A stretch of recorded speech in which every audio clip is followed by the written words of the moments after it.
Bismillahirrahmanirrahim. Assalamualaikum warahmatullahi wabarakatuh. Para jamaah al-Islam rahimakumullah. Berjumpa kembali bersama Teh Iim pada kesempatan kali ini. Alhamdulillah ya, biidznillah, atas izin Allah. Dengarkan nih para jamaah, ada pembahasan yang asik banget. Kenapa Teteh bilangnya asik? Iya dong, kalau kita mendengarkan ilmu harus asik. Kenapa? Karena rata-rata senang akan pembahasan yang berhubungan berkaitan dengan rumah tangga. Apalagi sekarang yang ingin dibahas oleh Teteh itu lebih spesifik. Akan apa ya? Akan posisi. Oh, Masya Allah. Tetapi sebelumnya, wahai para jamaah al-Islam rahimakumullah, mohon berbijaksana ya. Sekali lagi mohon berbijaksana ketika mendengarkan ilmu ini. Teteh bertujuan ini adalah hanya sebatas ingin menyampaikan ilmu yang Teteh baca di dalam salah satu referensi kitab dan bertujuan ingin agar rumah tangga kalian semakin harmonis dan semakin harmonis lagi ya. Jadi sekali lagi mohon untuk mendengarkan, niatnya yang baik, niatnya karena Allah, karena bertujuan ingin semakin mengharmoniskan di dalam rumah tangga kita ya. Baik, bismillahirrahmanirrahim, bismillah, alhamdulillah, wassalatu wassalamu ala rasulillah. Sepertinya referensi yang akan Teteh bacakan kayaknya harus dikasih judul deh gitu ya. Judulnya apa Teteh? Gaya kura-kura. Masya Allah, ada-ada aja. Ya emang Teteh ketika bacanya memang ada dengan istilah gaya kura-kura. Seperti apakah Teteh ini gaya kura-kura ini ya? Meskipun ketika Teteh pikir emang ini kayak kura-kura gitu ya atau enggak. Karena begini, bismillahirrahmanirrahim, tasarrubul malali. Terkadang di dalam rumah tangga kita itu merasuki ada suatu kebosanan. Wajar gak Teteh? Wajar sekali ya. Kita yang sudah berumah tangga belasan tahun, apalagi puluhan tahun, wajar kalau misalkan ada rasa kebosanan. Dan mungkin aja rasa kebosanan itu datang ketika melakukan aktivitas ibadah pasangan suami istri tersebut. Kalau begitu Teteh, kita berbicara pandangan hukum fikih. Apakah boleh kita melakukan berbagai cara macam gaya? Itu sebetulnya dilarang nggak Teh di dalam fikih? Tidak.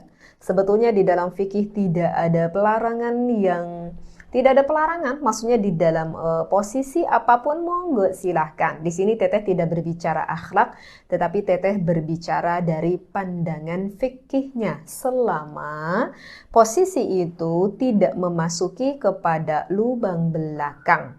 Ya, sekali lagi, selama tidak memasuki kepada lubang belakang. Tetapi kalau mau posisi bagaimanapun, tujuannya sama ke posisi yang lubang depan, monggo silahkan di dalam pandangan fikih. Dan juga jangan memasuki lubang istrinya ketika istrinya berada di dalam keadaan haid ataupun menstruasi. Udah cuman gitu aja ya. Nah, maka di sini lil alaqatil hamimati baina zaujaini, sehingga ada rasa kebosanan pasangan suami istri ketika mau melakukan hubungan biologis ba'da mururi iddati sawatin minaz zawaj gitu ya. Setelah melewati beberapa tahun pertikahan, au qad yash'urul azwajul jadida bitikraril alaqatil jinsiyah, sehingga si pasangan suami istri tersebut, aduh mas ada rasa baru dong. Ini yang kata ini referensi kitab, yang disebabkan melaksanakan berulang-ulang gitu terus tidak ada variasinya. Wa adami wujudi jadidin fiha kulla marratin. Realitanya nggak ada kok perkara baru di setiap melakukan jima. Wadidunal Islam la yamna'u an nughabiru wad'al jima. Seperti itu. Udah deh Teh, boleh nggak ya ini referensi kitabnya agak dipercepat. Itu udah penasaran nih Teteh, ini gaya-gayanya seperti gimana gayanya. Maaf ya, ada sedikit referensi kitab yang Teteh dilewati. Nah, baik, langsung aja deh ke poin intinya. Posisi apa itu Teteh? Posisi kura-kura tuh kayak gimana? Penasaran sekali ini. Baik. Jadi ta'tamidu wad'iyatul qawqa'ah di sini berpijak pada posisi kura-kura ala raf'iz zaujati saqaiha. Jadi, nah ini mulai didengarkan. Aduh, ini yang mengeditnya ini anak santri belum nikah ini. Cengengesan nih di depan Teteh, agak malu-malu ya, Masya Allah ya, jangan kemana pikirannya anakku. Jadi begini, jadi di sini sang istri mengangkatkan dulu kedua kakinya, li'a'la bihaitsu yumkinuha, sekira si sang istri memungkinkan untuk diangkat ke atas, wad'a kulli saqin ala aktafin zawjiha, kemudian meletakkan setiap kaki di atas bahu suaminya, bainaha yanhani az-zawju ala rukbataihi, di mana sang suami sedikit membungkukkan kepada kedua lututnya. Aduh, ini teteh pakai referensi kurang ngerti nih, sebentar. Wa yaqumu bil isnadi ala dhira'aihi, dan suami bersandar kepada kedua lengannya, fi muwajahati zaujatihi, saat itu sang suami sedang menghadap ke istrinya. Ya. Nah, litatima amiliyatul ilaji, agar terrealisasi dengan baik proses masuk milik sang suami kepada milik sang istrinya. Tetapi di sini katanya perlu waspada ya. Kalau yang terlalu mendalam ini bagi sang istri agak kurang nyaman katanya. Baik. Aduh, gimana nih teteh agak kurang nyaman nih teh. Nah, jadi begini ya, takutnya masih bingung nih ya, karena barusan teteh baca referensinya. Jadi begini. Eh nggak apa-apa ya, sedikit senyum dulu. Karena sedikit sambil membayangkan kan, jadi begini. Jadi posisinya itu adalah seorang istrinya yang berada di bawah dan seorang suaminya yang berada di atas. Kemudian kedua kaki sang istrinya dinaikkan ke atas, menyimpan ke bahu sang suaminya. Kemudian kedua telapak tangan sang suaminya agak sedikit kemudian memegang gitu, misalkan di atas kasurnya agak menelungkup ke bawah seperti itu ya. Insya Allah ya, terpahami ya.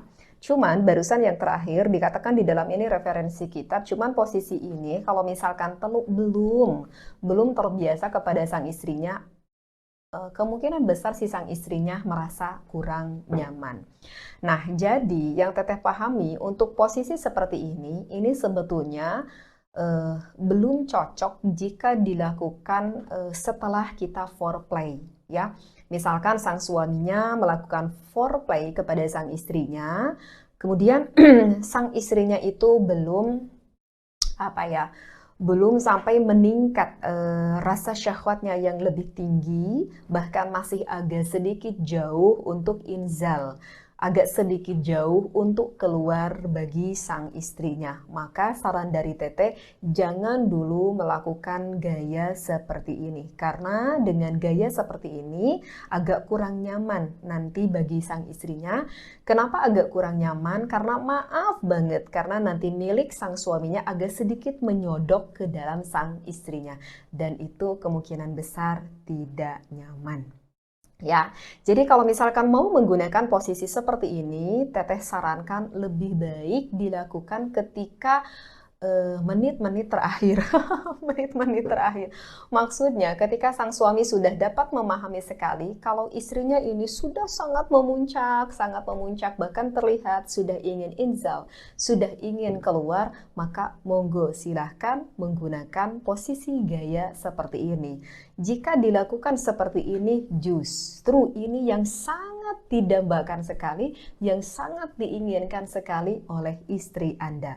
Karena ketika semakin istrinya memuncak, ingin inzal, ingin keluar, justru yang diharapkan oleh sang istri ada penekanan yang lebih dalam untuk ke titik itu biar terkena. Bisa dipahami ya. Jadi sekali lagi untuk gaya kura-kura ini mungkin ini cocok di menit-menit terakhir dilakukan oleh sang suami kepada istrinya, dan insya Allah sang istri akan sangat mendambakan sekali besoknya untuk melakukan gaya seperti ini. Aduh, Masya Allah, ada ya teteh ngaji seperti ini? Memang ada di dalam fikihnya, di dalam referensi kitabnya. Sejauh mana kita memandang ilmu ini, kalau kita berniat untuk kemaslahatan rumah tangga, keharmonisan rumah tangga, bukankah hal itu yang diinginkan oleh Allah dalam rumah tangga penuh dengan keharmonisan, sakinah, mawaddah, dan juga warahmah. Sekali lagi, semoga bermanfaat dan mohon berbijaksana untuk mendengarkan ilmu ini. Wallahu a'lam, wallahu muwaffiq ila aqwamit thoriq. Wassalamualaikum warahmatullahi wabarakatuh.